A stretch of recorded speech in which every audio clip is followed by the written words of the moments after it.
There are stories that make you question what's possible. And then there are stories like this one, where the impossible becomes undeniable. When Meghan and Theo Longhenry were told their newborn daughter, Millie, had Alobar Holoprosencephaly, a rare brain condition with no medical solution, they were also told to take her home and prepare for her to die. But they didn't give up, and they found a path forward. What followed was a journey fueled by faith, guided by, let's say, unconventional science, and grounded in the belief that Millie's life still had a story to tell. Through laser therapy, developmental functional neurology, regenerative medicine, and relentless love, Millie began doing things that no one thought she could or ever would. This episode isn't just about a diagnosis, it's about defiance. It's about parents who would not accept there's nothing more than what we can do. And it's about a little girl whose life is living proof that healing sometimes begins where conventional medicine ends. I'm Dr. Brandon Crawford. This is the Longevity Formula.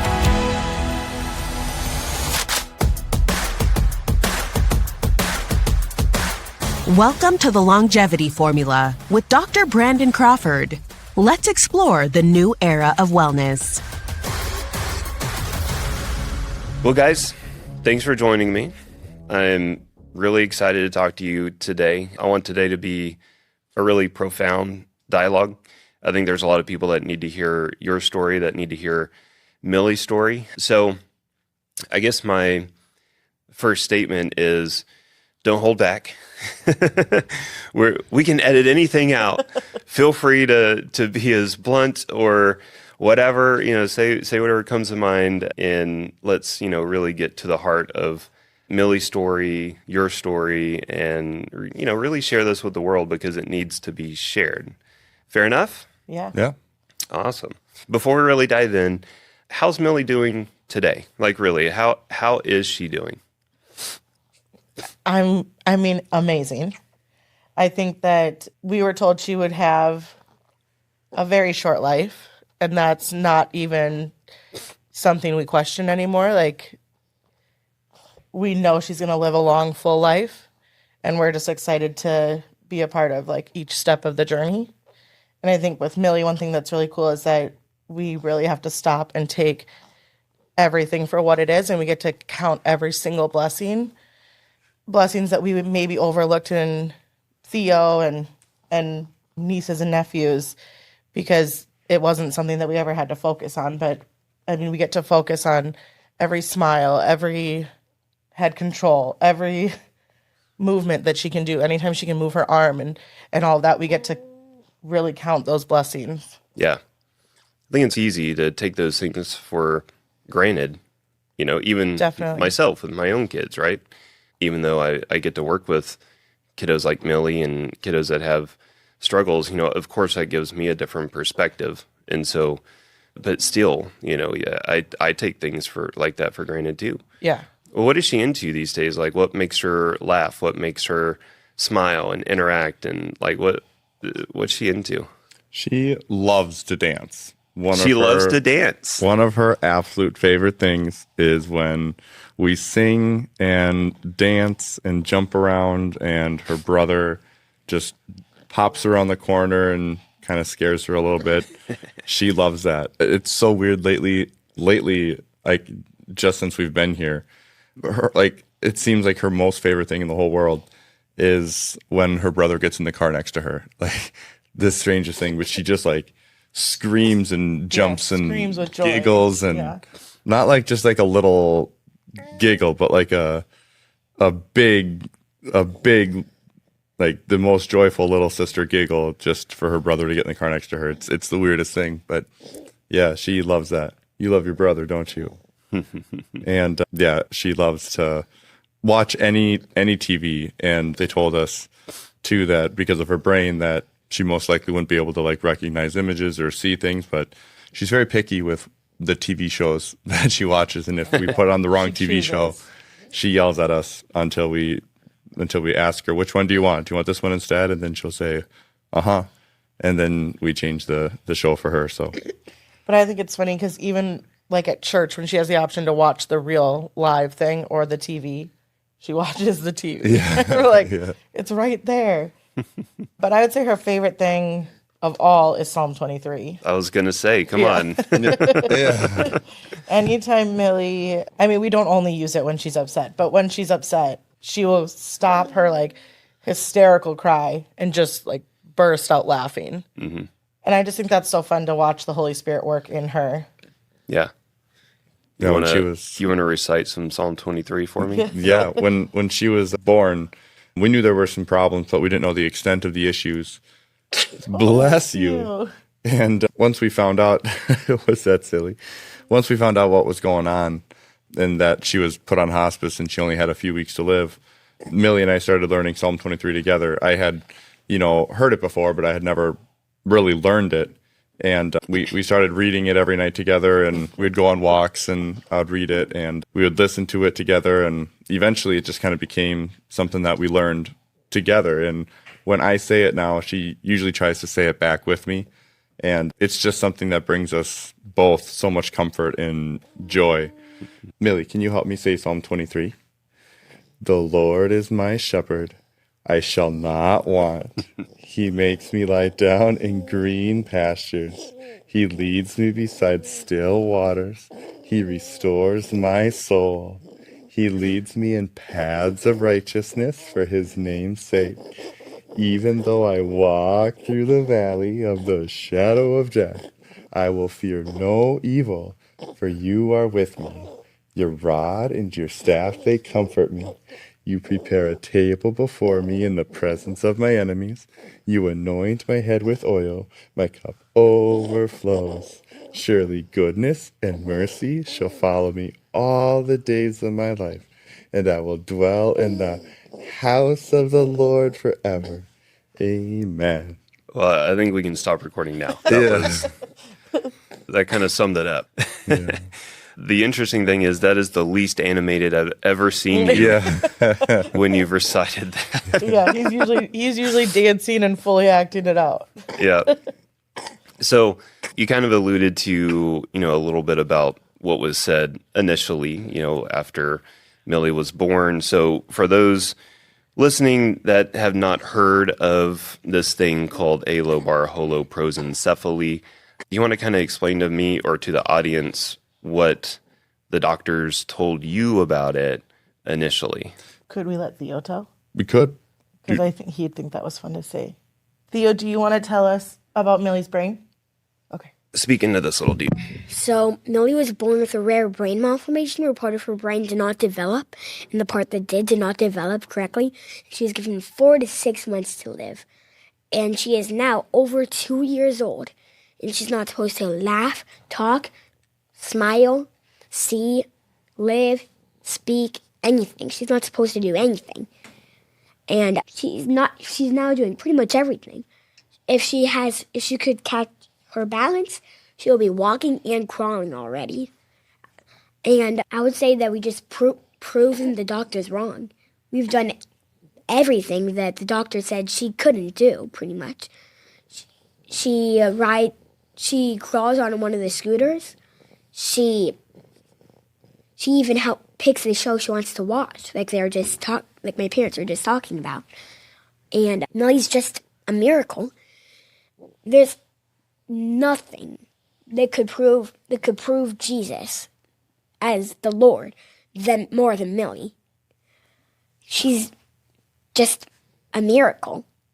She should not be living right now. She should have died before she was born. She's just crazy. It's just crazy. It makes us all really proud of her, and now we've been going to NeuroSolutions, and that's just been fixing her. And it's just God. I think you're the only one that could tell that story with the dry eye.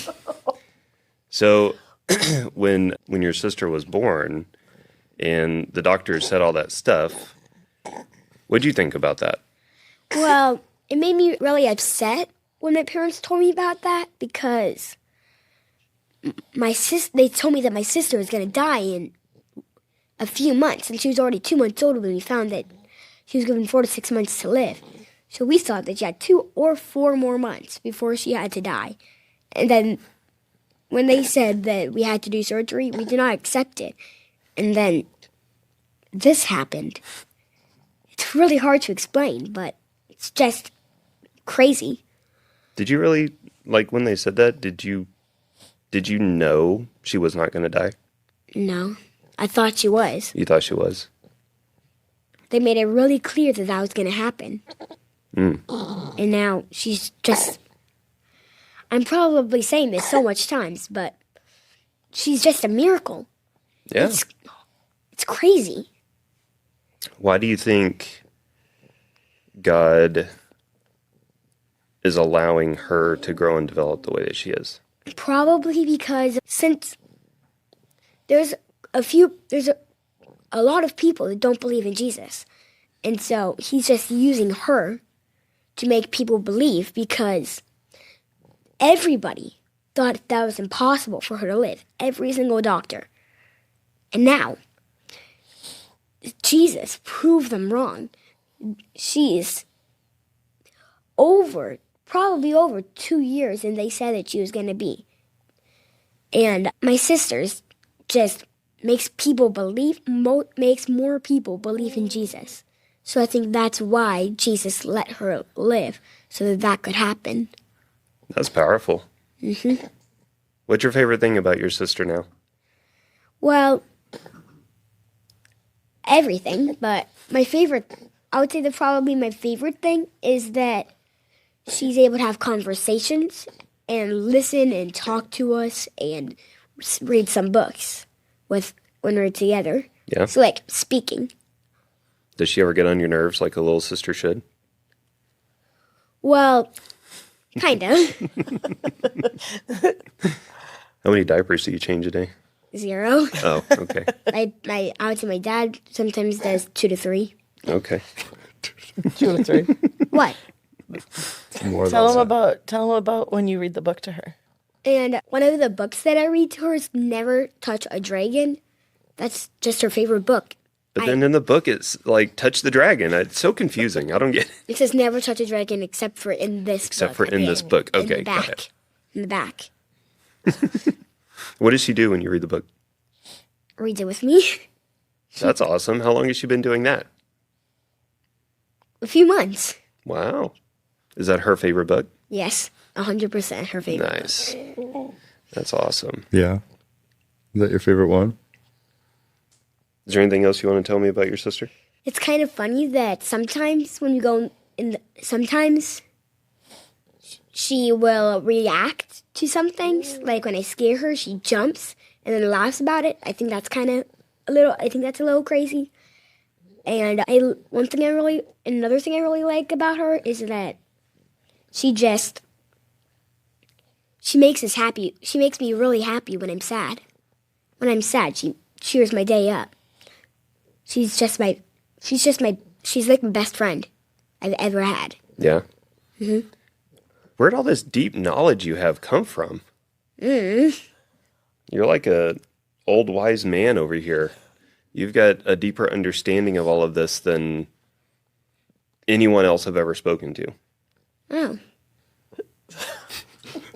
That's crazy. It's cool, too. You know, it would be really fun. What? If you had a little brother. Yeah. My mom is pregnant with one. So I do. You excited about that? Yeah. Yeah? Awesome. Very cool. Well, man, Theo, you really laid it out for us. I mean, you're right. No one could articulate that as well as Theo. Good job, little brother. Thanks. Big brother, sorry. Awesome.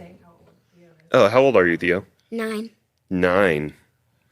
Goodness, 9 going on 16. Yeah. He's like, yeah. just turned 9 a couple weeks ago.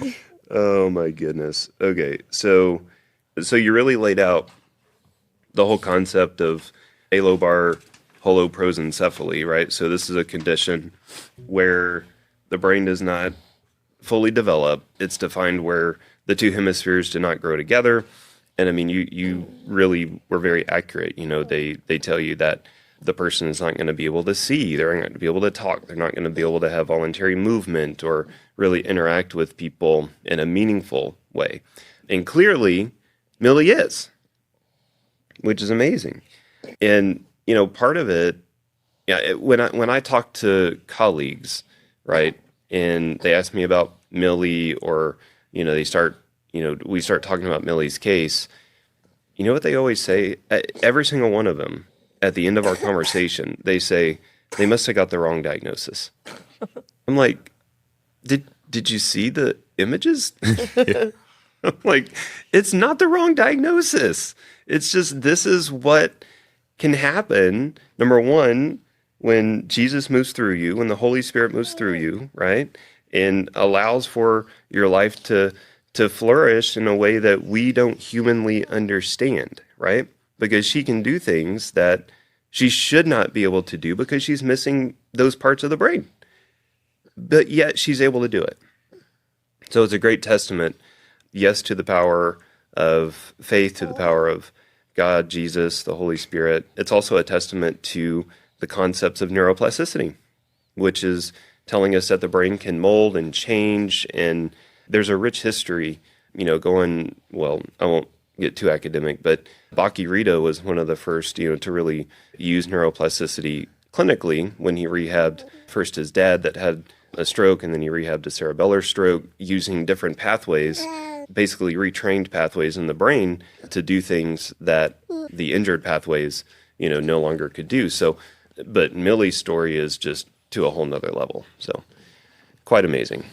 What do you think, Millie? What do you want to say? Yeah. So let's go to, the first time you guys came into the office. What were you expecting or hoping me to say? Well, the first time that we had heard about you, it was through Instagram. So we didn't really know what to expect. And we were considering a couple of different places. NeuroSolutions wasn't the only option we were considering. And actually the other place we called was a place in California. And we kind of told them about Millie's case. And we said, we're considering a couple options. And they actually said, you should consider NeuroSolutions in Austin. Like, we didn't even bring you up. They said, I think you'd be better suited in NeuroSolutions in Austin. And we're like, okay, well, that is one of the other places. So that kind of cements it. And so when we got there, I didn't really understand what you guys did very well. I knew you guys used lasers, but I didn't understand any of it.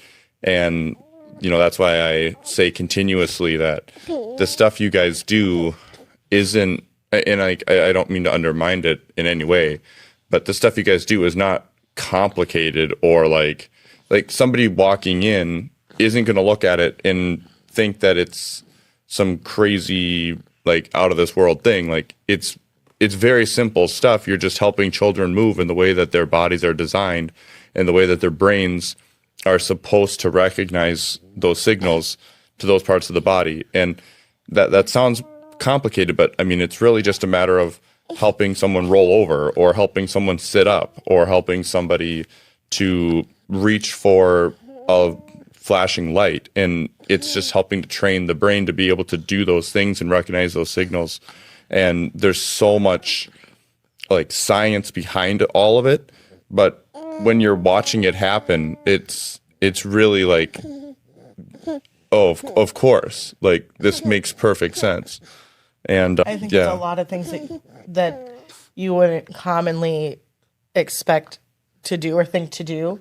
And then once you explain it, then we're like, oh, well, duh, that makes sense. Yeah. Yeah, let's add vibration to wake that part up. Or let's, Yeah. I think it is very complex. Absolutely. But it can be so simplified. Exactly. For us to understand. But I think when we first came to NeuroSolutions, we were just talking about this the other day, how, like, so naively we thought this was a one-time visit. Like, I don't know why we thought that. Yeah. Quickly we learned that's not how that works. Yeah. I wish. Yeah. Right. Well, we didn't really understand that it was like a physical therapy type of a thing. Like, we thought it was like we didn't know really what to expect. We thought it was like a one-time thing, do some laser or something. And That's a common misconception. Yeah. People are like, I've literally had people tell me, I vividly remember this guy, he was going 90 miles an hour. He ran off the side of the road, flew through the windshield, okay, massive brain injury. He was probably 30-ish years old. And he's in a wheelchair in front of me. And I always ask people, as you probably remember, what are your goals? Specifically for today and then moving forward, like what are your short-term, long-term goals? And he said, I want you to shine that laser on my head and I want to walk out of here. And I'm like, Oh, okay. all right, let's back up a little bit. But, that is, largely what I'm known for is lasers, and that's good. But at the heart of what we do is developmental functional neurology. So, yeah. Yes, it is different forms of sensory motor activities where we're stimulating the brain, trying to evoke positive neuroplasticity, growth, maturation in the brain. We have to do that. The concepts of developmental functional neurology is that we want to do everything in the correct order, with the correct timing, with the correct intensity and duration and frequency and everything, so that we can do this how the brain was designed to develop, right? So I always use the example, if you take a 3-month-old baby and you stand them up to walk, they're not going to walk. They're not ready structurally. They're not ready neurologically. So we have to follow the blueprint, how the brain was designed to develop. And that's true at any age. If an adult comes in with an injury, I have to figure out, well, do I need to make them crawl first before they walk? What a blessing that we're not left alone. Yeah. Right? Like one visit, we would just be alone then when we go home. And I think one of the awesome things about NeuroSolutions is the way... The love, the caring, Yeah. the everything that they do to help us. they feel like family. Yeah. Yeah. And they don't just do that for us. They do that. I don't know how you built that team so well, but it isn't something that just we feel. It's something that everyone feels when they go there. Yeah. We've gotten to talk to many people and hear their stories, and that they all say that too. But I do remember it will forever be ingrained in my brain. From the first visit, I remember you sitting in with us and looking at Millie. And first you assessed Millie, and we talked, and then we pulled out the MRI, and he walked out, and we were like, okay. But I do remember you saying, like, this is the most fascinating brain you'd ever seen, and that it didn't match what she was doing. And you said, I know you think you understand that Millie's a miracle, but you don't understand how much of a miracle she really is. And I think, too, that there's a lot of parents out there and a lot of children out there with similar cases where it's, very extreme, and they've heard, horrible things, and they've been given no hope. And one thing that happened with Millie when we started looking for help, we didn't find out about her condition until she was 2 months old. She was almost 2 months old. And everyone we spoke to said, there is nobody that can help you. There is nothing out there for this diagnosis. The only thing you can do is comfort her in her last few weeks and just try to, enjoy these final moments, because she's not going to continue to develop. So many parents out there that are going to trust that, because they are the experts. They are the ones that we go to for answers. And when they give us answers like, there is no hope, we're supposed to believe that.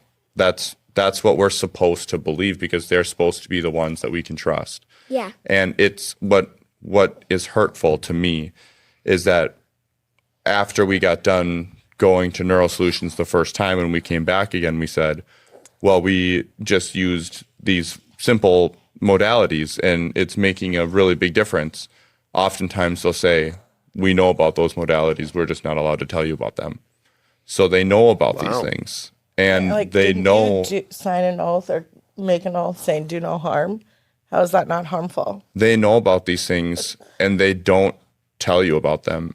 And to admit that you knew about them afterwards is even more hurtful. But the parents out there that have children with similar conditions, you know, I want Millie's story to be an inspiration to pursue treatment and pursue hope, because I think a lot of times hope feels like something that is too far gone, and it's not, and it's got to be something that starts with your heart, and you got to just believe that there's, you know, you got to believe that there's healing out there that's worth pursuing. And God is bigger than the diagnosis. yeah, and I love that in the I don't even know what it's called, the advertisement that you put out there, you said hope is more than just a word, it's a promise or something like that. And yeah, when you walk into NeuroSolutions,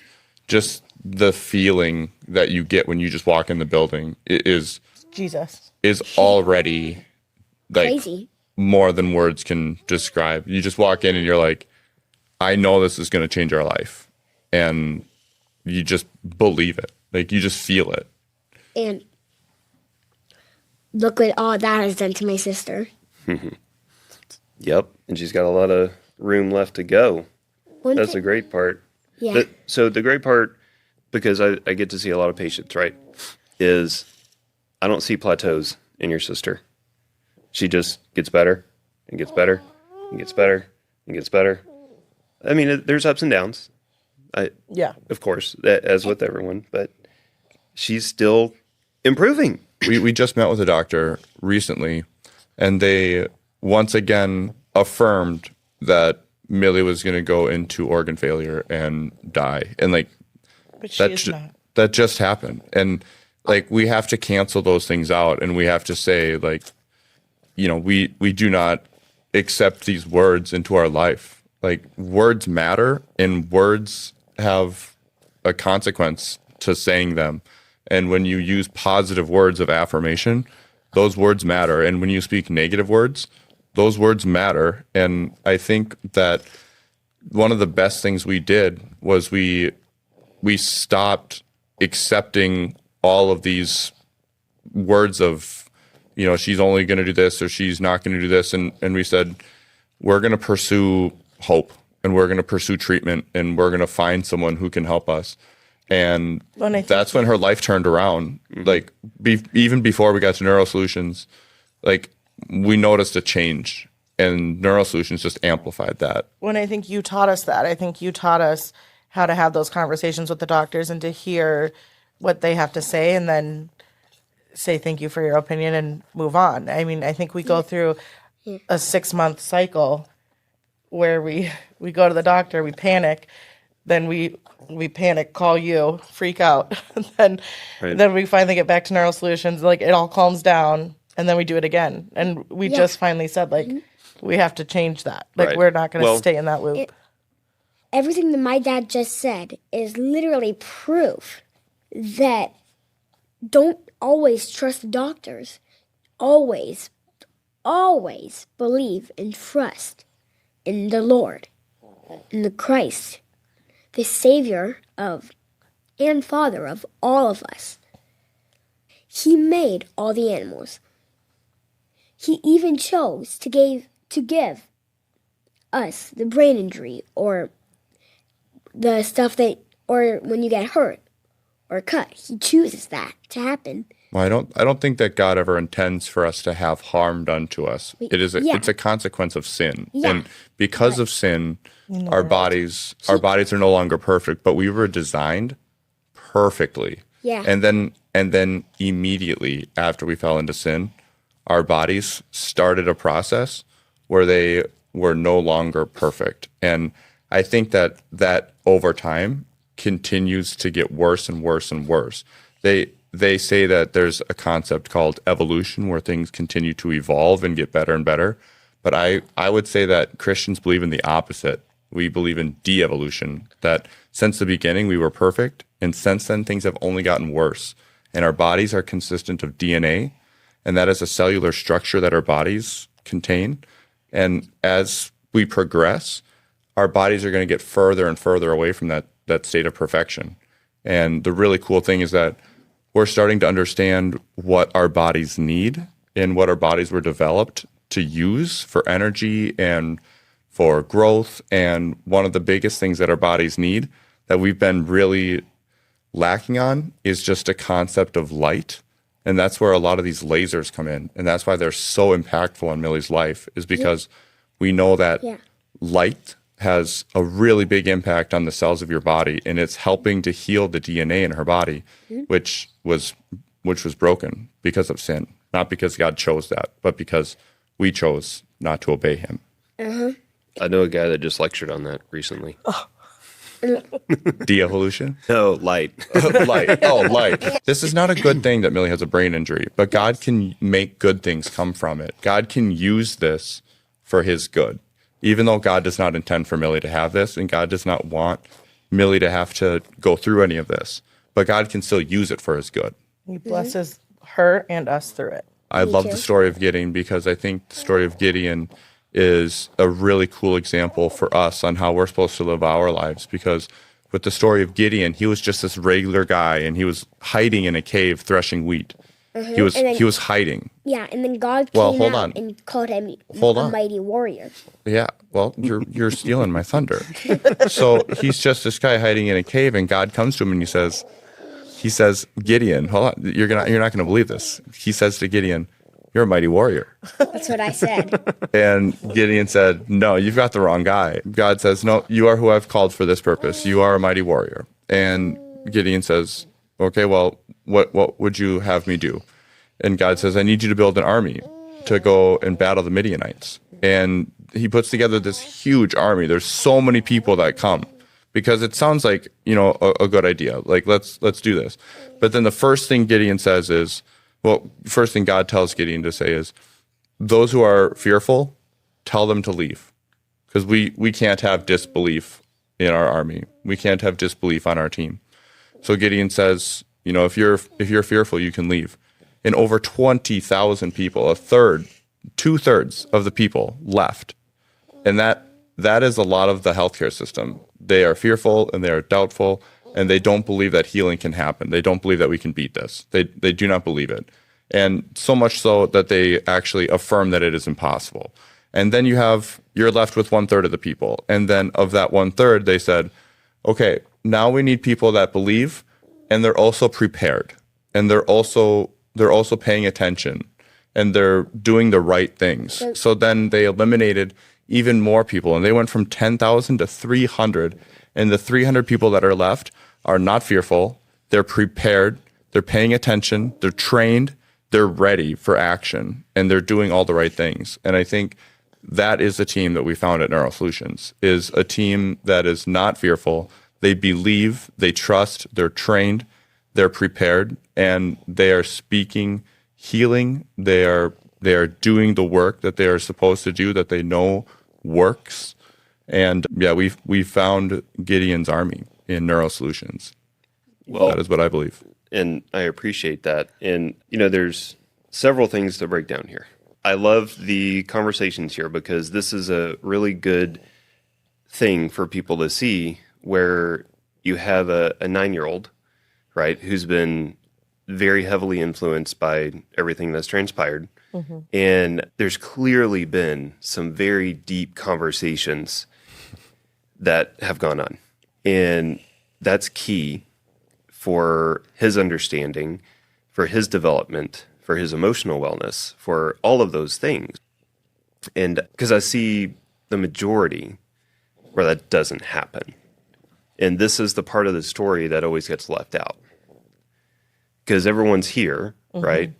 And this is the focus, and this is what everyone talks about, and this doesn't happen. This is a testament. We're here to talk about Millie, but let's talk about Theo a little bit. The type of understanding and the type of man that this little child is quite remarkable. And it's been shaped, yes, by Millie, but it's been shaped by you guys. Being able to say, look, this, walk this out with Theo. It's quite amazing. And I think that, maybe the families listening, no matter what the situation is, it could be autism, it could be anxiety, it could be whatever's going on in that family, right? There's a lot to be learned here. It's not just about the person that needs help, it's about the family unit. and how much more powerful you can be when you have these conversations. It's pretty amazing. Well, I think that's a really cool testimony, because I don't think this was a path that we were ready to walk or that we knew how to navigate either. And God's over here preparing us. Yeah, as we absolutely. go. And, just a little side note on, because I do get to speak to medical providers of all types, surgeons, GPs, endo, gastro, all the things. I guess Reverend Theo's done. He's done. Thank you, Reverend Theo, for your cameo. And so I do get a different perspective, right? And for the most part, all of these providers truly are trying to do the right thing. When you look at what is taught about Alobar holoprosencephaly, what the medical textbook says, right? There is an obligation to communicate that to the parents, right? So I'm not faulting them for the delivery. Now, maybe they delivered it poorly. I wasn't there. And that's a whole nother, I've been in the ICU when, very, very bad news has been delivered, and it was it was just horrendous. Yeah. So I think that's there. But the problem with healthcare is it's so antiquated as far as what's being taught in medical school and what's being propagated to physicians in the field.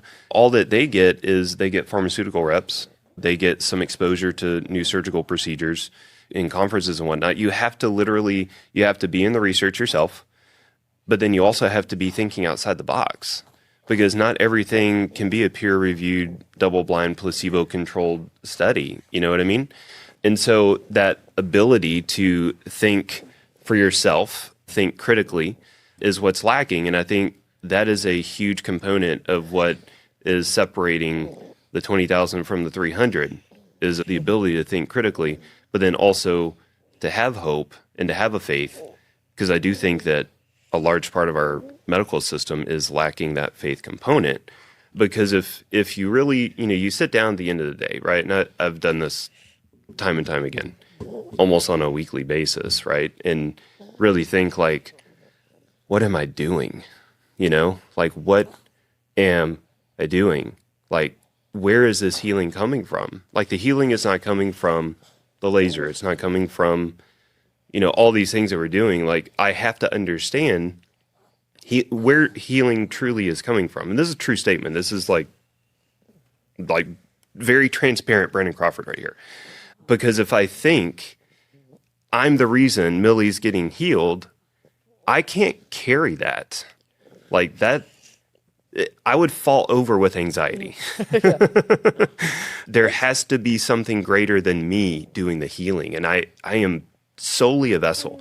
And if I'm a vessel, that means I have to give opportunity to allow that spirit to work, right? And so that's my prayer. What do we need to do for Millie this week?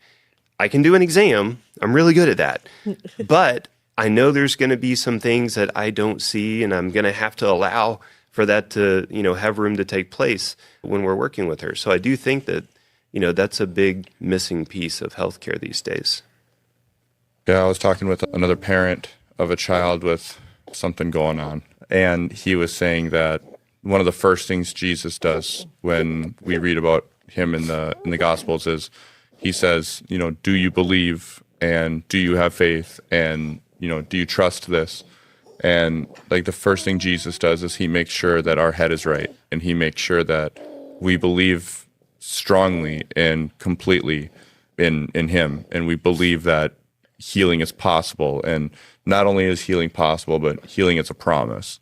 It's something that Jesus provides, and it's a guarantee. And we can read the Gospels from many perspectives, but if we read it from the perspective of, what is Jesus doing for us? And it is getting our heads in the right place, that we're trusting and believing. And it's amazing the power that the brain has over the body. And when we believe that we can be healed, just that belief on its own has an amazing effect on the body. Millie, are you getting sleepy? So have there been times when, you're in a trough, you're in a valley, and you're thinking, I don't know how much longer we can do this? Yes. It's rough. Yes. It's hard.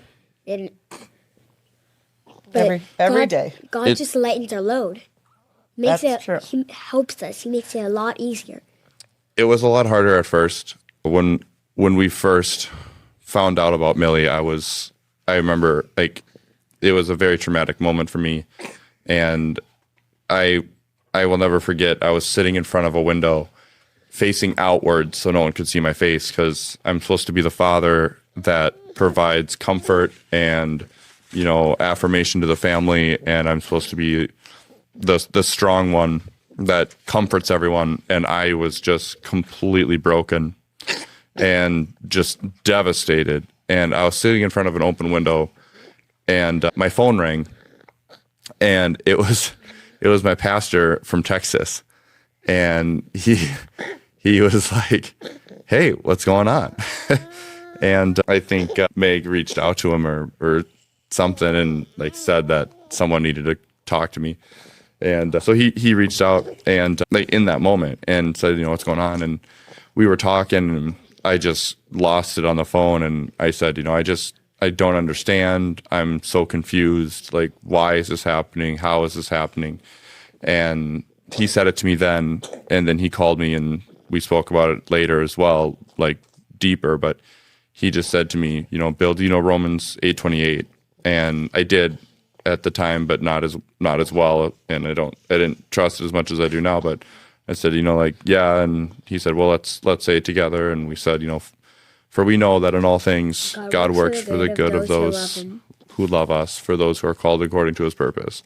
And then he said, Bill, in sometimes, in some things? And I said, no, in all things. And he said, some of the time? I said, no, all the time. And he said, some things? I said, all things.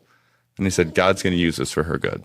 And God's going to use this for your good. And God's going to use this for the good of those who are called according to his purpose. That was kind of a turning point for me, was after we had that conversation. And we had to have that conversation many times. He'd call and he'd say, some things, and I'd say all things. God works for the good of all things. I think there's a huge difference for us when we know that we're coming back or when we're here. And I think, again, that's just because when we walk into that building, we feel Jesus, and we're just surrounded by prayer, and we're surrounded by truth, and people speaking that truth over us and over her, that we get to a point where we're like, it's time to be back. We need to be back there now. It's just I just can't emphasize enough, how much support there really is, and that your cup is just so filled from being there. She continues to do things that they say she's never going to do, right? She's never going to do this. Well, she did it. She's never going to move voluntarily. She did it. She's never going to see. She did it. She's never going to interact with you. She did it. Tell a story about the malrotation of the intestines, right? So this is something that there's, only a surgical fix for, okay? And how was that conversation with your medical team? Well, that was a fun one, because when she was born, she had a few things, and one of the things that we found was a malrotation of her small intestine, and it was medium to severe. When you look at the picture of it, it looks pretty bad. And your intestines, I don't know all of the scientific words, but they're attached with different parts of your body, and two different parts of your body. They're not just free floating spaghetti in your stomach. So it's attached, it's fixed, it cannot be moved without surgical intervention. And what they said to us was, because your intestines are kind of like a hose, if there's anything wrong with it, as you grow, it will stretch and it will kink. And when it kinks, you can die from that very quickly, and it's very painful. And you obviously don't want that. And it's a fairly easy surgery, but it can take a few months to heal from. And it's a pretty intensive surgery as well. And we have to put her under and all these things. And one thing that people probably don't know is when we did the MRI of her shoulder, we had to put her under for that. And so she would lay still, and she coded from that. They had to, call a team back. She was in an MRI. They didn't even have a procedure in place. A protocol. They had to put a protocol. They call it the Millie protocol. Yeah. Really? They didn't have Yeah. one. And I remember being like, we are at this big name hospital. You don't have a protocol. But they all know who we are now because when we go, they're like, oh, you're the one. You're the Millie. Yeah. And so she coded during that MRI. So we're thinking to ourselves, well, if she only has a few weeks to live because she's on hospice, and if she coded during an MRI of her shoulder, why would we risk this surgery that, like, we're never gonna like live long enough for this even to be an issue? And they also said to us, there are people who live with malrotations that we don't even know about, because why would you ever do an MRI of someone's intestines if they're perfectly healthy? So there's adults that they get these pictures done and they find out that they've lived their whole lives with malrotations. So it's not necessarily something that will kink, but it's a possibility. Well, anyways, so we didn't do the surgery. And years later... Recently, she was having some complications that we thought were maybe an indication of the malrotation tightening and closing off. So they said, I think we need to go back and do the imaging again and see where we're at. And we said we want to do imaging at a different hospital. And they said, no, it needs to be the same people, the same tools, the same machine, the same radiologist. We need it all to be the same so we can have consistent data.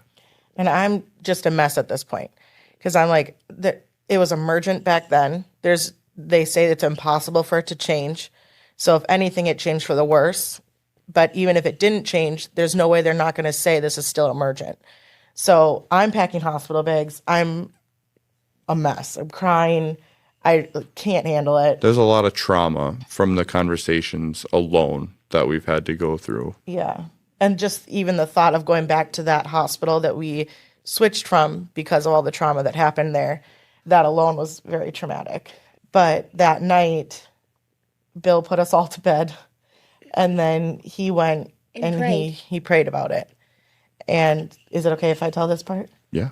And when he does his journaling, he writes his prayer, and then he writes how he feels the Holy Spirit is responding to him. Yeah. And so he wrote his prayer, asking for God to heal Millie and asking all these things. And he said, I didn't want to write down.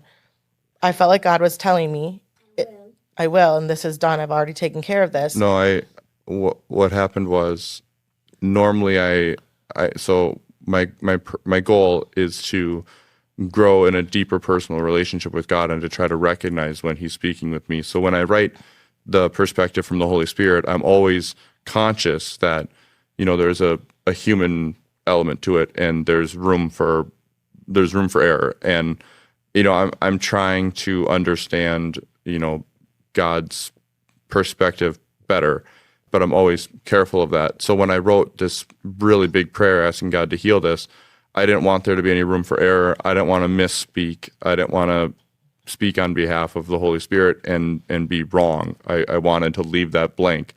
I didn't feel like God was answering that strongly enough to write anything down, so I left it blank and I closed my journal. I think he was answering it pretty strongly. You just had a lot of fear. I closed my journal and I walked away, and then I strongly felt led to turn around and go back and open my journal. And the only thing I wrote down was what the Holy Spirit put on my heart, and that was, I will. And my prayer was that he would just heal this impossible thing. And I felt God put on my heart, I will. And I didn't understand what that meant, whether like she's going to be okay. I never really took that as I've healed it. I took that as she's going to be okay. So she can still be okay through a surgery. But so then that next morning when we woke up. So then we woke up early and we went to the MRI. Then when we woke up that morning, Bill told me about the prayer. And he said, I don't know if you remember this, but he actually said, we're not bringing the bags. And I was like, you're insane. And I'm like, I'm still a mess. But he's like, God told me it's taken care of. we're not bringing the hospital bags. And I was like, you're crazy. Like, they're not going to say we're not having surgery. They're not going to let us leave. We left the bags and we went to the appointment. And then when we were at the appointment, I won't say it, you'll get to say that part. When we were at the appointment, I couldn't go in because I was pregnant and it's x-rays. So Bill went back with Millie, and what took 5.5 hours the first time took 5 minutes. And he texted me. I texted Meg and I said, you already know what I'm going to say. And she said, and like, I'm like, you're making surgery? Like, you're making me nervous. What's going on? Imagine how well that landed. Yeah. Like, you have to say more and faster. Like, all I said was, you already know what I'm going to say. And then she's like, what? And I said, it's healed. It's fixed. And he said that the doctors in the room stopped and they said, you're here for a malrotation?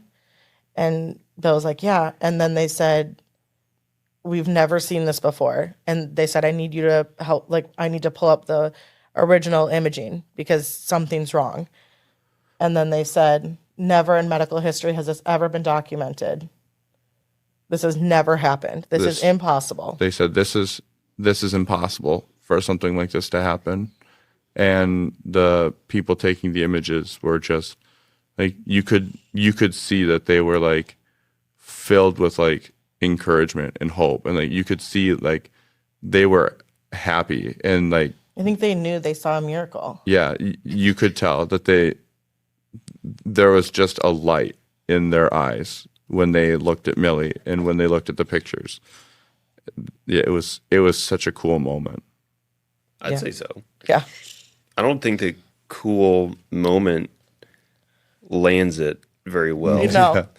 That's momentous. That's like, it's miraculous. Yeah. I can understand the radiology techs or whoever was in there going, no, I don't know. We must have got the wrong kid. Like, this isn't what we're looking at here. I remember that when I was working with Dr. D'Onofrio as an intern, and it was progeria, which is a genetic brain disorder where the brain doesn't develop properly, and we started using laser therapy on them. And we weren't there, but when the neurologist came, or they went to the neurologist to get a checkup or whatever, and the neurologist walks in, looks at him, and he walks out. And they're like, that was weird. What's going on? And he came back in, and they're like, what's going on? Like, well, I must have the wrong patient. Because I'm looking at the diagnosis in the chart, but it doesn't match. And like, no, this is us. This is my kid. You have the right patient. It's a similar scenario, right? Yeah. But again, those are things that we get to see, but the traditional healthcare system doesn't get to see it. Yeah. And so this is the importance of what we're doing, is bringing this to light. Medical professionals need to listen. Families need to listen. Like, these things do happen. Mm-hmm. Unfortunately, they don't make it into textbooks. Rarely do they get written up as case studies either, right? So, my goal is to write a case study on Millie every year. And so that's, what I want to continue to do. Well, can I ask you a question? Yeah. So one thing that they did when Millie was first diagnosed was they said, we need to test her for genetic disorders, and we need to throw the book at her and just see what sticks. And they tested her for every genetic disorder that they could find, and they determined that her case is not genetic.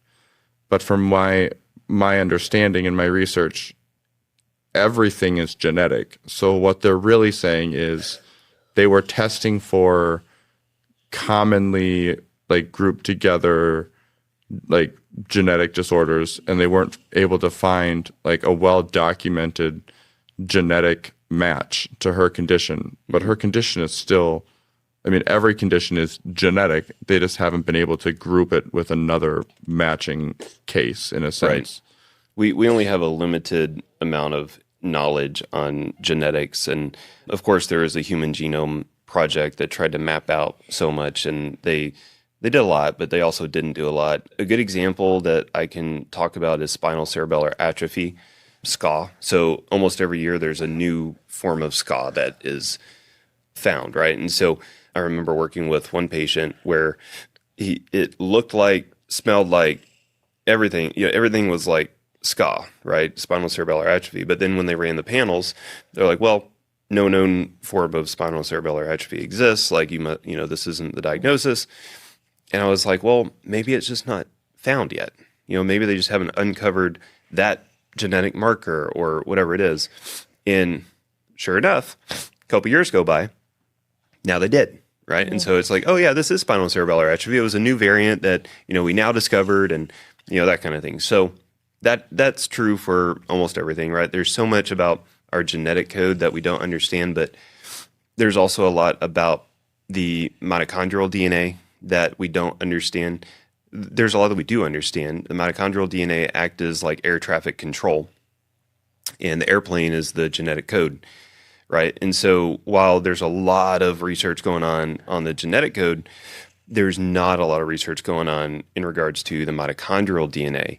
And then to go even further into that, if we start talking about the biophoton field, right? Because those biophotons that are produced within us, largely within the mitochondria, but really within every structure within us, that's the information that's then talking to the genetic code. So the information is actually the light within us. And this has been pioneered by Fritz Popp and Roland Van Wyck, among others. So this is not like conjecture, like this is true. So light is the information.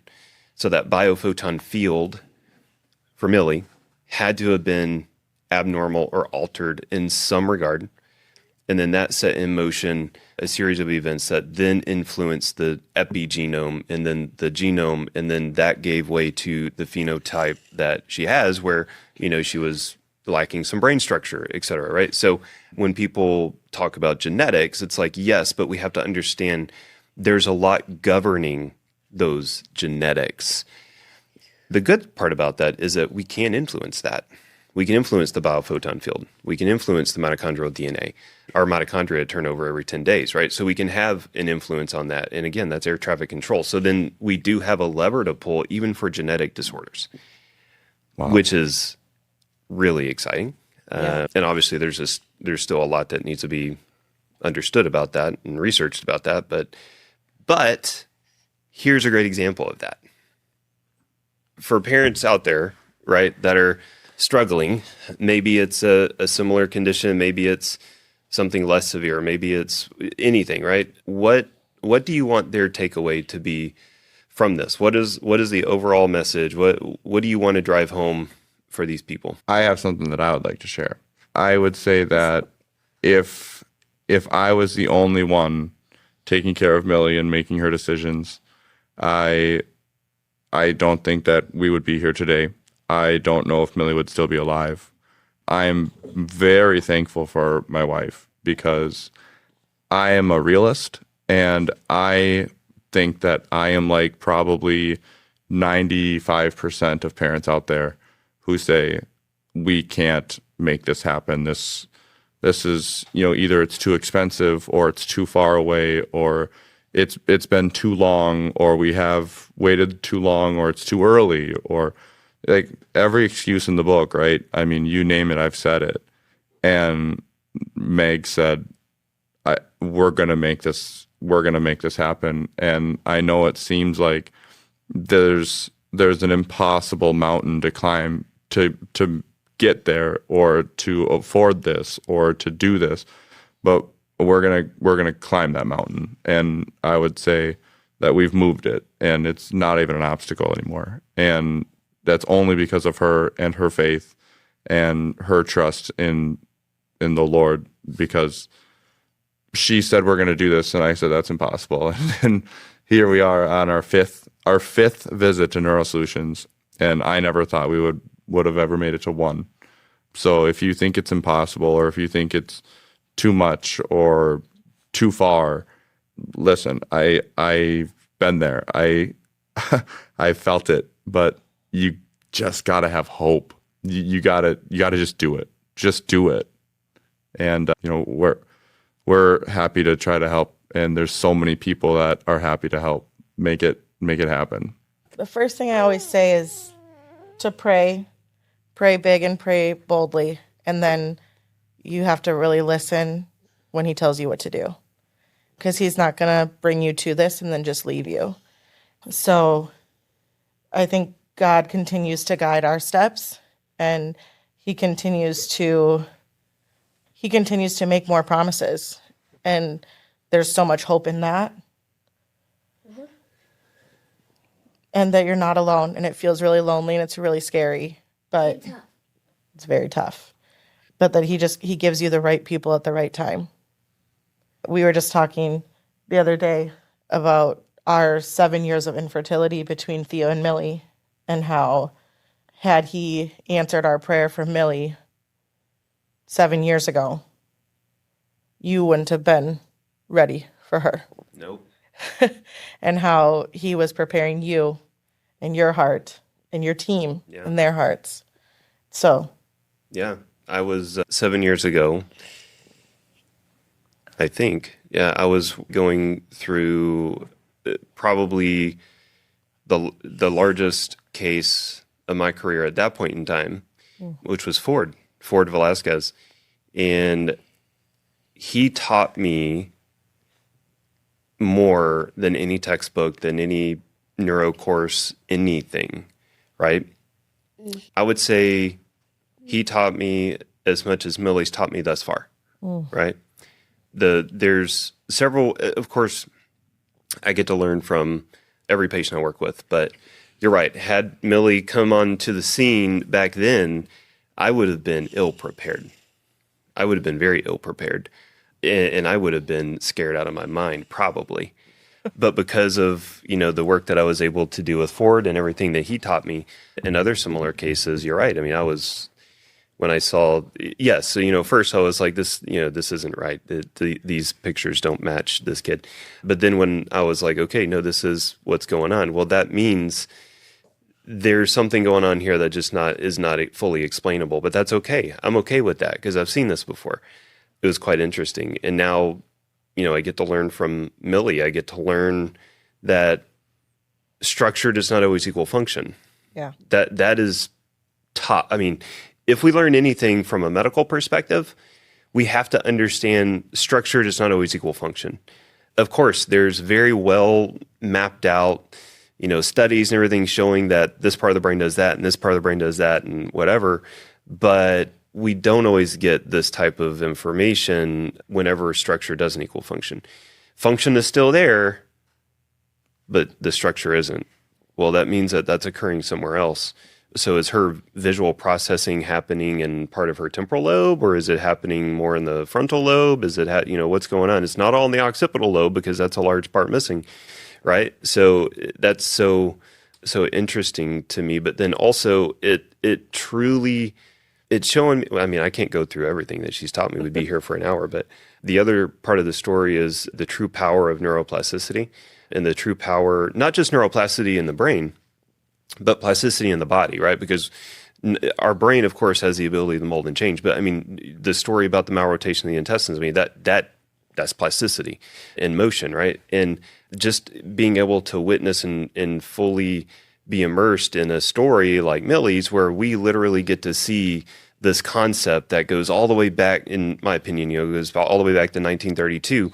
Like, Millie's story should fall in this timeline of events, with Dr. Sherrington's Nobel Prize, and then Dr. Hebb, neurons that fire together, wire together, and Baki Rita's work, and then Ted Carrick's work. And, like, Millie's story goes in that timeline, in my opinion. In fact, when I teach it, that's how I teach it. So Millie's in that timeline now. So if anyone learns functional neurology from me, they get Millie's story. So it's just, it's a true testament to the ability of, neuroplasticity. Obviously, it's a very faith-led testimony as well, which is what we've been able to hear from Reverend Theo and you guys today. Is there anything else that you'd like to convey, any other topic you'd like to discuss, or anything else you want to tell the world?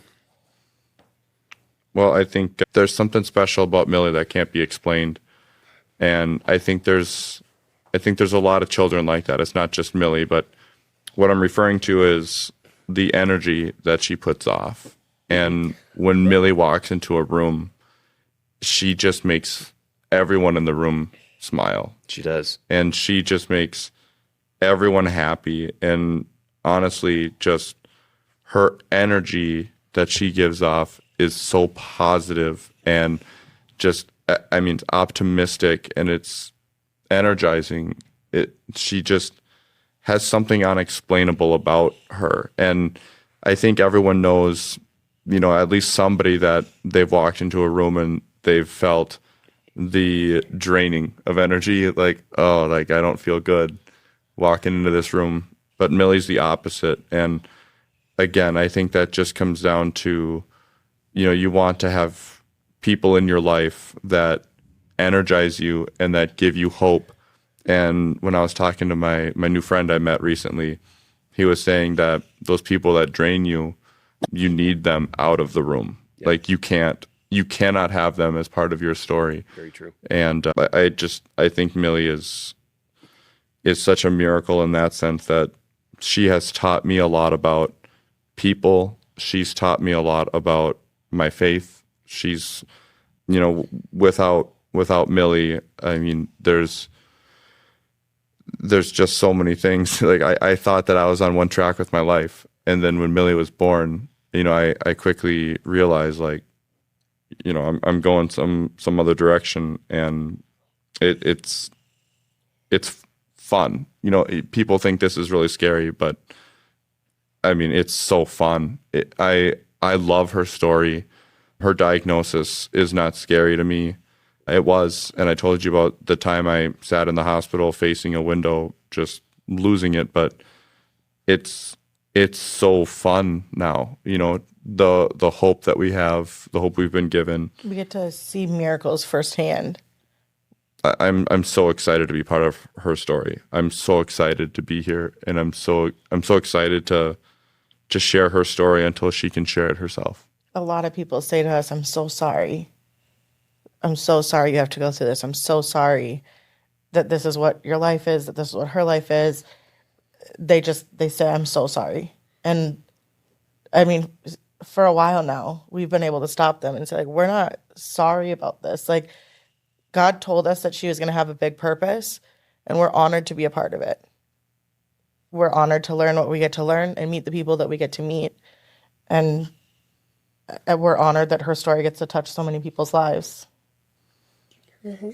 For people that struggle with, you know, well, how can you have faith in a moment like this? Or how can you trust that there's a plan? Or how can you trust that God is working goodness through this? Or, you know, I would say at this moment, I would say to that, you know, to not believe that God is working good through this, or that God has his hand in this, that also requires faith. It requires faith in the opposite direction. And I would say it's much easier to trust that there's a plan than to trust that none of this means anything. That also requires a strong amount of faith. And I just believe that there's a plan and that he's working goodness through this. Absolutely. I think that's undeniable for sure. And you're right. It is easier to trust that there is a plan, because without a plan, it's scary. Yeah. I mean, really, Scary. What are you going to trust? Science? No. Give me a break. Yeah. science is pretty cool, though. It's pretty cool. It's pretty cool. But not always right. Not always right. So, awesome. Okay, well, we're about to close it out. Do you want to say anything? I would say that pretty much everything has already been said. I don't really know if there's anything else I can think of to Perfect. say. Okay. Excellent. You guys have done something that we don't see very often, right? You have really, from a rehab perspective, regenerative medicine perspective, like all of those types of things, like you've really solely relied on us. And of course, I'm honored. I think that's great. And of course, if I ever see the need to refer out, we will. We will co-manage. We will refer out. Like that is always how we operate. And of course, you have a medical team, you know, advising and doing everything that needs to be done.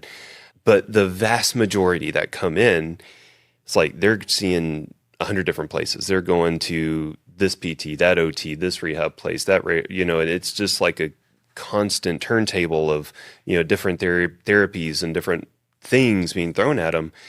And I don't fault those people, right? They want to seek anything and everything that's going to help them in their situation, right? So I don't fault them one bit. Why in the world have you done this the way that you've done it? Well, Can I answer that? sure.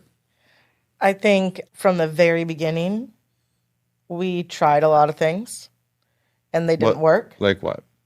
I would disagree.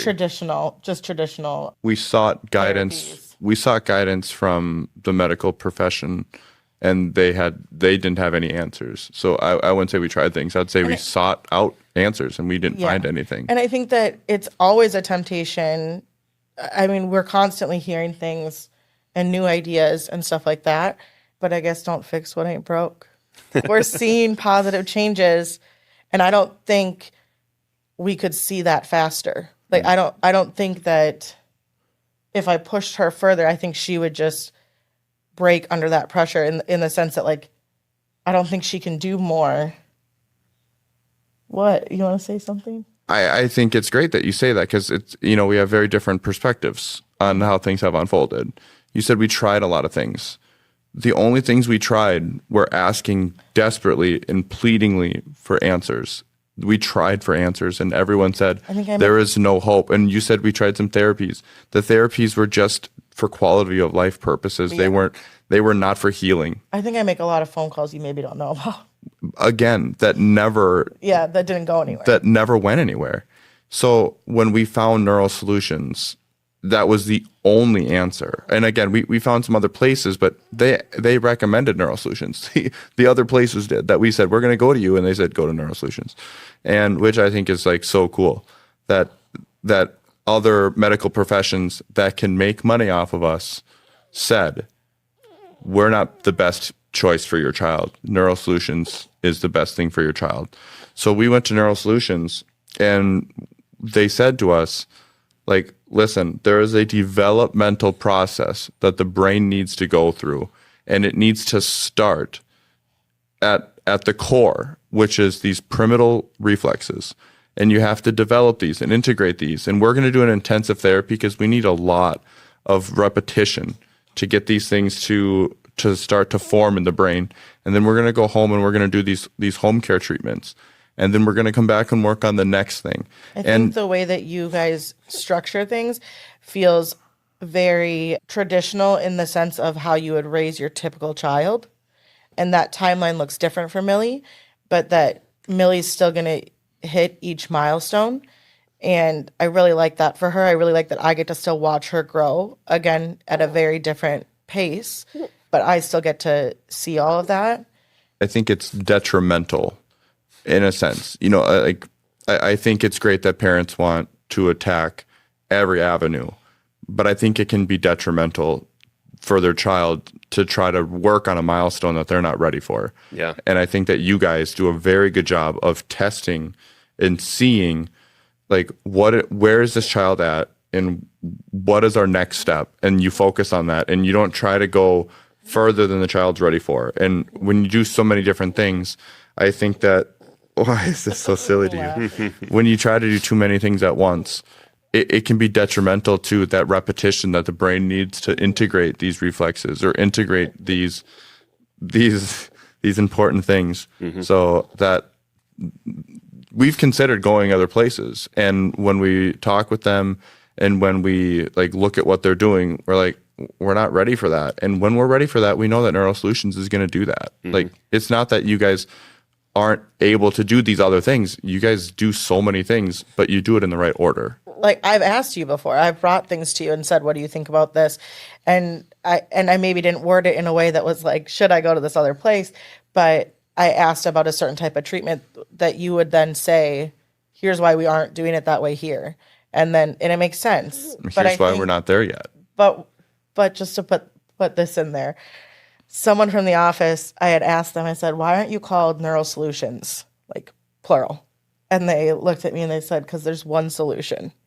And so I feel like every time I think about doing something else, I'm like, we have one solution right now. And we're going to do this. We're going to do this one path.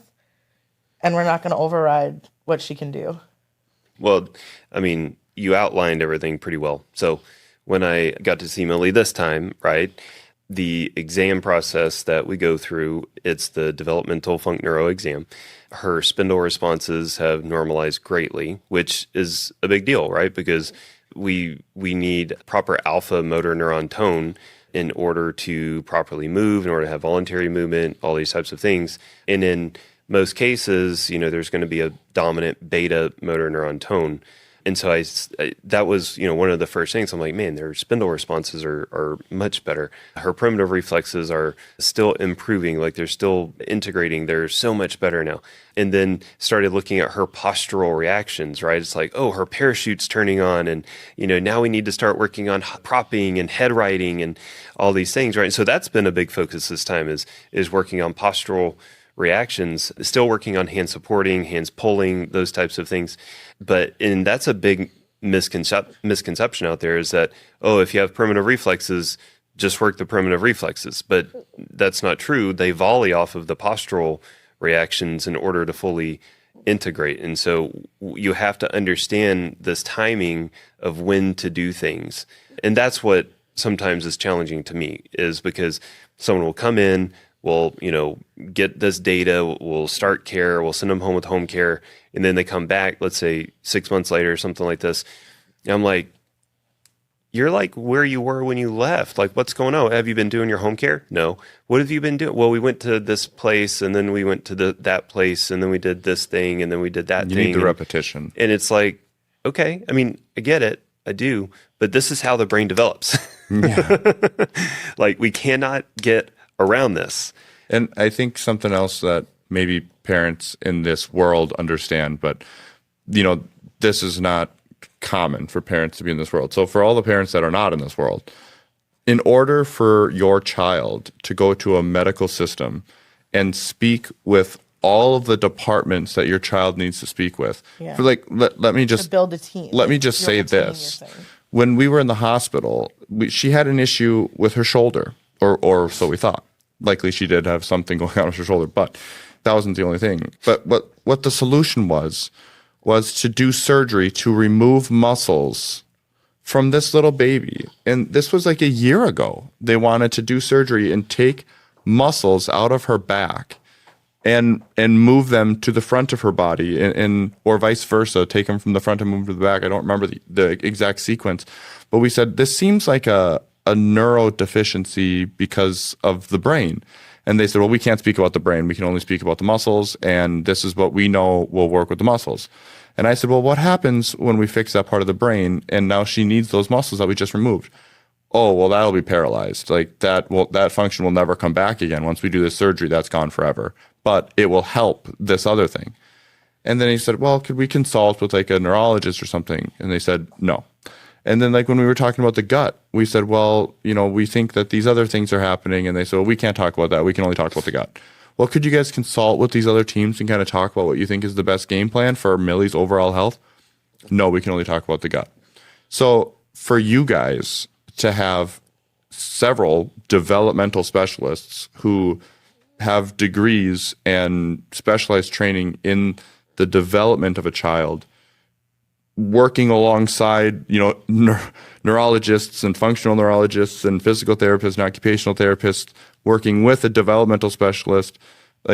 All of you guys come together and talk every minute, every hour, every day about one patient. And you do that for every patient. You talk about that one patient and you say, this is what we need to do. This is what I did the last hour. And based off of this last hour, we're going to do this the next hour. And you talk about it every day, but it's also hour by hour. I think people are trained to think, I just want one person working with my child. Yeah. And I think you miss out on so much because all the different eyes and perspectives, looking at your child brings so much to the table. Absolutely.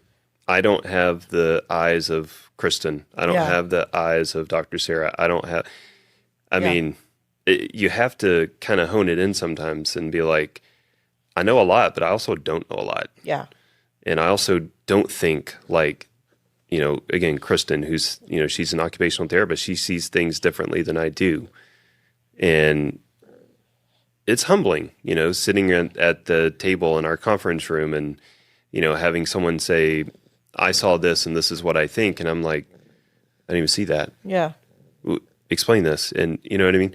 And so it's learning, it's a learning environment, but then it's a more cohesive environment for patient care, in my opinion. And I have arrows in my back about that. People don't like it, but again, I think it's best for the patients. And I think it's proven time and time again. So I love when people say it to me though, because I can say things that you can't say. I love answering that because I just think there's so much value in it. And I think like that is another testament that we're not just seeing NeuroSolution. We're seeing PT, OT, neurology, functional neurology, developmental, like we're seeing all of these people at one time in one place. Right. We're not just going to this one place. We're seeing all of these specialties. We're seeing everyone we need to see. Yeah. At one place at one time, they're all working together for one goal, Millie. And every other patient. I also think that we really trust you, and that wasn't just something. Say some words. We didn't just give you trust. I mean, maybe we did, but I think that was earned. I think that you showed us how you can care for Millie and help us navigate all of that. And I think the trust goes really far. Well, thank you. Come on, Millie. Just breathing into the mic. She wants to say something, but she just can't do it. So for all of those people out there that are just hearing this story for the first time, and they're thinking, who is this Millie kid? Where can they go to learn more about her story and actually see all of this transpire? Well, we have a website, and the website's going to point you to all of our social media platforms, movingmountainsformillie.org or miraclemillie.org, whatever's easier to remember. That'll all bring you to the same place. And then same thing on Facebook and Instagram, Moving Mountains for Millie. That's kind of our story. And our hope is that through sharing her story, we can help to encourage patients and healthcare to just have more hope for children and for these diagnoses, because I really think it starts with the belief that, hope is possible and hope is real and achievable. Mm-hmm. Absolutely. Well, anything else before I close it out? I really want to talk about her brain. Let's do it. Okay. One thing God promised to me was that I was going to get to watch what he does inside of the womb, outside of the womb. And I think everyone thinks I'm crazy when I say that, but we're all a little crazy. It's okay. But we are watching her brain grow. We are watching the mass of her brain grow. We got to see an MRI from a year. There was a year and a half between the two. It's a fast MRI, yeah. And you can see obvious growth in it. Now, we don't have the measurements. Bless you. So cute, but bless you. The way that it's filled out in certain areas and the way that it's grown. It's definitely grown. Yes. It's just only God. And then we are just so blessed that he has given you the knowledge and the ability to be his hands and feet in that process. And V-cell and all the things that we're doing, but we are watching it grow. Yeah. And I mean, who gets to say that? I would say that after our first visit to NeuroSolutions, there wasn't a lot that changed, but she was only 8 months old. And the way that I like to describe it, and I hope I'm describing this semi-accurately, is that when you build a bridge, you can't just lay out all the concrete for traffic to get across. You have to first start with some of the cables, and you have to start this bridge. And I think when we went for the first visit, there's obviously a lot going on with her brain, and we had to start this construction, and we had to start somewhere. And then the second visit that we went to NeuroSolution, I think we laid the pavement, because it was the next morning that we were laying in bed, and Millie, clearly doesn't talk much. And funny. And we were laying in bed, and Meg got up to go to the bathroom, and I saw Millie get increasingly upset. And I thought, okay, well, I better say, Mom, you better hurry back. Millie's missing you. And before I had a chance to say anything, Millie screamed, "Mama." And those were her first words. And that was after our second visit. And I don't mean like after 6 months after. It was like while we were still there. It was like 2 days after our second V-cell. Yeah. And we were just like, wow. And then we went home and she said, "Dad." And she says, "Bubba" for brother. And we ask her, "Do you want to watch Mickey?" And we say, "Do you want to watch Bluey?" And she'll say, "Uh-huh." Right now, you didn't get the right one yet. I think she's still waiting for her options. Your options are Mickey or Bluey. You want to watch Mickey? Uh-huh. Mickey? Yeah. So, yeah. Oh, after this, we'll watch Mickey, okay? She's like, "When?" Yeah, when? How much longer? So she talks to us and she interacts with us. And yeah, the second visit was huge. And then we've seen, increases in strength and voluntary movement and, disassociation of like her legs and arms and stuff. And I don't know if I'm using those words correctly, but You are. Like we're noticing the ability for her body to move willingly. When I love coming back after 3 or 4 months and you telling us what you noticed, because I definitely don't notice any of it. And then you say, like, that's different from last time. We're going to watch Mickey. Right. You just got to give me a minute. You promised, Dad. We're going to Where's watch it Mickey, at? I promise, okay? Yeah. That's awesome. Well, thank you for sharing your story. I can't just say Millie's story. This is all of your story. I mean, Theo and you guys. And I mean, thank you for not holding back. Thank you for being vulnerable. Again, that's for the people listening because they need to hear this stuff.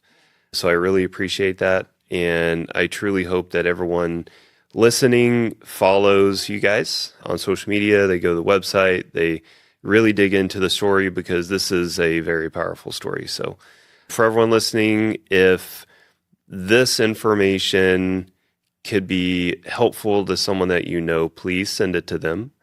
That is why we're doing this. We are doing this to help others. We're doing this to change healthcare. So even if it's your medical provider, if you think they need to hear this story, please send them this information. So thank you, everyone, for tuning in. I appreciate all the comments and all the things that you have to say. And until next time, thank you so much.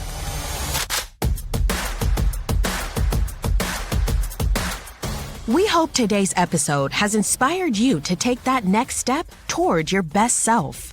Remember, the path to longevity is paved with small, daily decisions. Your journey is unique, and every step, every choice, brings you closer to your ultimate vision of a healthier, happier life. For more insights, tips, and resources, visit drbrandоncrawford.com.